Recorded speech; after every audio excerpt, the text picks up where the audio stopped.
Hi folks, welcome to Nesitainment. Today we're going to take one last look at this Nikon 24mm PCE lens.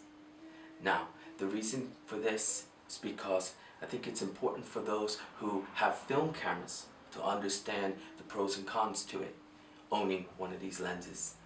Now, if you have a Nikon D3 or a D700 or newer, that's great. But if you have something older, like an F4 or an F5, well, there's some signs that you have to remember that with these cameras, they have a protruding head, okay, prism head, and that's important for rotation, and also that the aperture stop-down button must be used in order for it to work, okay? Now, if you don't know what aperture is, I think it's a good start to look it up, because aperture is all about how you want a photograph to look out. It's about the depth of field, okay? How you want something to look in your photographs. If you want everything sharp, then you have to close the aperture down, and if you want to get something sharp and everything else blurred in the front and the back, then you have to open the aperture up, okay? And so that's why this is so important. And also about the rotation. So if you have a D3 or D700 and you want to rotate your lens, you have 30-degree increments to the right down to 90, and 30 degrees to the left, increments to the left to 90, okay? There's a little button that you have to pull towards.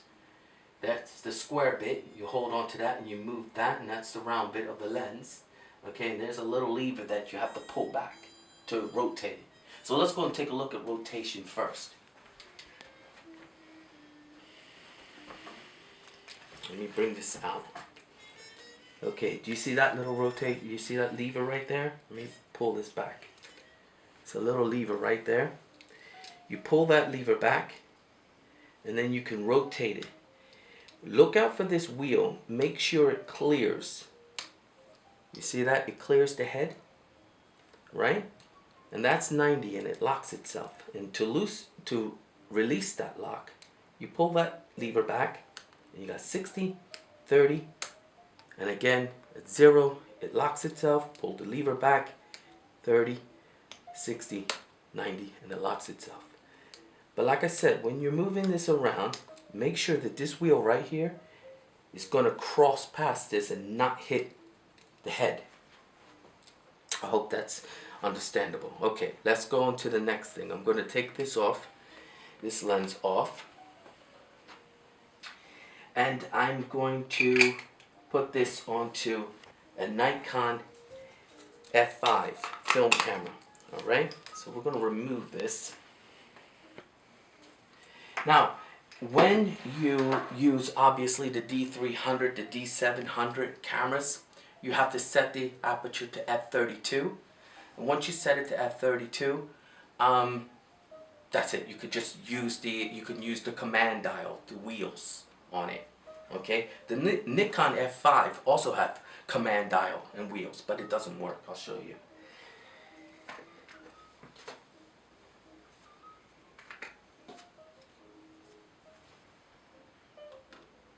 If you want to use an F4 or an F5 camera, you can use this on F4 and F5.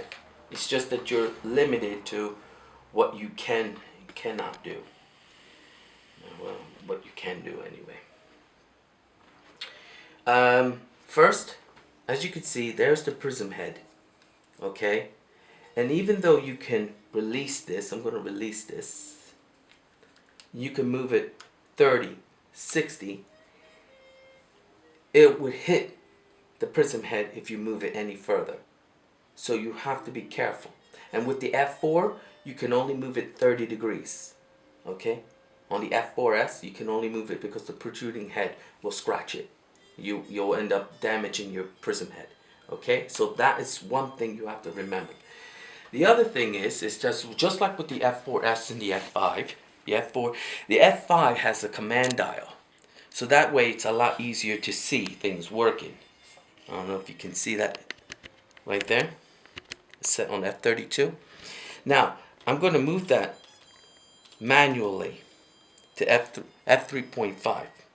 Okay? Now, if I move this, the command dials, you see me moving the wheels, right? Nothing is happening. Right? Now, if I were to show you what it looks like on the inside, let me pop that up because it's kind of difficult here.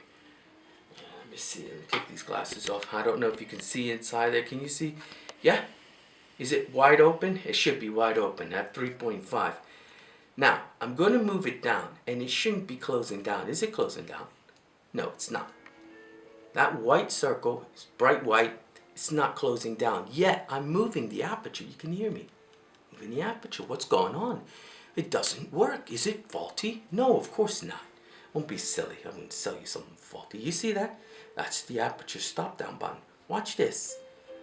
Watch me just click that. Now, let's take a look one more time. All right? Can you see the circle? Are you ready? Is it closing down? Yes, of course it's closing down. And does that mean it's working? Well, let's give it a shot. I'm going to take a photograph. It's pretty bright over here. I'm going to set it at f3.5. It should be a very fast shutter speed, or a little bit faster. Yeah? Now I'm going to move it down to f16. Now listen to the shutter speed. A lot slower, isn't it?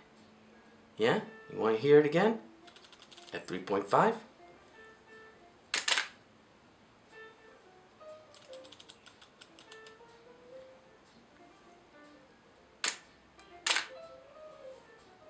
That's how you know the shutter speed is working. But as you see, I have to move it manually.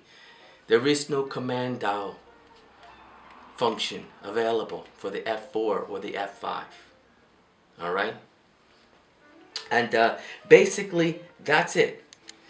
So, I covered what I needed. I hope that helps. I think it should, especially for you guys who love film photography. And you know what time of year it is. I always say this. I want you guys to take care of yourselves, right? Be good. Be good to each other, and be patient for God's sake. Please be patient. You guys have a good holiday. Take care, and I'll see you again.